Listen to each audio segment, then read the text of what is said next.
വിശുദ്ധ കുരിശിന്റെ അടയാളത്താൽ ഞങ്ങളുടെ ശത്രുക്കളിൽ നിന്ന് ഞങ്ങളെ രക്ഷിക്കണമേ. ഞങ്ങളുടെ തമ്പുരാനെ, പിതാവിന്റെയും പുത്രന്റെയും പരിശുദ്ധാത്മാവിന്റെയും നാമത്തിൽ ആമേൻ. 1 തിമോത്തി അധ്യായം 5 സഭയിലെ വ്യത്യസ്ത വിഭാഗങ്ങളോടുള്ള പരിപാലനവും ക്രമവും കുറിച്ച് വിശുദ്ധ പൗലോസ് തിമോത്തിയോട് ഉപദേശിക്കുന്നു. പ്രത്യേകിച്ച് മുതിർന്നവരോടും വിധവമാരോടും സഭാ നേതാക്കളോടും എങ്ങനെ ആദരവും ശ്രദ്ധയും നൽകണമെന്നതിന് വ്യക്തമാക്കുന്നു.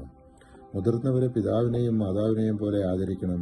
യുവാക്കളെ സഹോദരന്മാരെയും സഹോദരിമാരെയും പോലെ കാണണം. സഭ സത്യവിധവമാരെ പരിപാലിക്കണം. കുടുംബമുള്ളവർ സ്വന്തം വിധവമാരെ പരിപാലിക്കണം. സഭയെ നന്നായി നയിക്കുന്ന മുതിർന്നവരെ ആദരവോടെ കാണണം. ഒരുവൻ തന്റെ സ്വന്തക്കാരുടെയും പ്രത്യേകിച്ച് തന്റെ കുടുംബത്തിന്റെയും ആവശ്യങ്ങൾ നിറവേറ്റുന്നില്ലെങ്കിൽ അവൻ വിശ്വാസം ത്യജിച്ചവനും അവിശ്വാസിയേക്കാൾ ഹീനനുമാണ്. 1 തിമോത്തി 5 അധ്യായം 8 തിരുവചനം. 1 തിമോത്തി അധ്യായം 6 പൗലോസ് തിമോത്തിയോട് അവസാന ഉപദേശങ്ങൾ നൽകുന്നു. അവൻ ദാസന്മാർക്ക് യജമാനന്മാരെ ആദരിക്കാനും തെറ്റായ ശിക്ഷണങ്ങളിൽ നിന്ന് ജാഗ്രത പാലിക്കാനും ധനലോഭത്തിൽ നിന്ന് വിട്ടുമാറാനും ദൈവഭക്തിയിലും നീതിയിലും സ്ഥിരമായി നിൽക്കാനും പ്രേരിപ്പിക്കുന്നു. തിമോത്തിയെ നീതിയും വിശ്വാസവും സ്നേഹവും ധൈര്യവും ദൈവഭക്തിയും പിന്തുടരാൻ വിശുദ്ധ പൗലോസ് പ്രേരിപ്പിക്കുന്നു. ക്രിസ്തുവിന്റെ സാക്ഷ്യത്തെപ്പറ്റി തിമോത്തിയെ ഓർമ്മിപ്പിക്കുന്നു.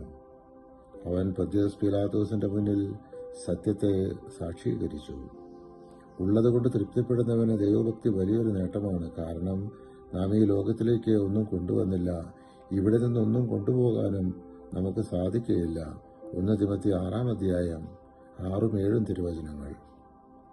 വാഴ്ത്തപ്പെട്ടവനും ഏക പരമാധികാരിയും രാജാക്കന്മാരുടെ രാജാവും പ്രഭുക്കളുടെ പ്രഭുവുമായ ദൈവം യഥാകാലം ഇത് വെളിപ്പെടുത്തി തരും. അവിടുന്ന് മാത്രമാണ് മരണമില്ലാത്തവൻ. അപ്രാപ്യമായ പ്രകാശത്തിൽ വസിക്കുന്ന അവിടുത്തെ ഒരുവനും കണ്ടിട്ടില്ല, കാണുക സാധ്യവുമല്ല. സ്തുതിയും അനന്തമായ ആധിപത്യവും അവിടത്തേക്കുള്ളതാണ്. ആമേൻ. 1 തിമോത്തി 6 അധ്യായം 15-16 തിരുവചനങ്ങൾ.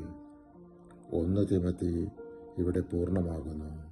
പരിശുദ്ധാത്മാവെ, തിരുവചനത്തിന്റെ അനന്തശക്തിയാൽ ആത്മാവിന്റെ ബലങ്ങളും ദാനങ്ങളും നൽകി തീക്ഷ്ണതയാൽ ഞങ്ങളെ ജ്വലിപ്പിക്കണമേ. ആമേൻ.